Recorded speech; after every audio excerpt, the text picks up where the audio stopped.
Hey guys, I'm gonna show you how to fix Google Sheet not loading properly.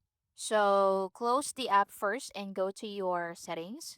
Once you're on settings, go to Wi-Fi and see if you're connected to a stable internet connection.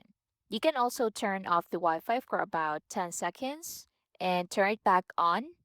Then connect to a stable internet Wi-Fi and see if that works. Now go back to the main settings and scroll down and go to General. Go to iPhone storage. Now look for Sheets in here, open it, and tap on Offload app. Confirm the action. So it will show you reinstall app, tap on that. Now once done, close settings and open the sheet again and see if that works. Now another thing you can do is to go to App Store or Play Store, then go ahead and search for Sheets or Google Sheets and then open it. And if you see an update button in here, click on that to update the app.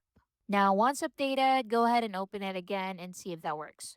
Now, the next method is to open settings again, then scroll down to General, scroll down to the bottom, click Transfer or Reset iPhone, click Reset, then click Reset Network Settings. Enter your passcode and tap Reset Network Settings again to confirm the action. So this will delete all network settings, returning them to factory defaults. Once done, go back to Sheets and see if that works. And that's basically it. Thank you for watching.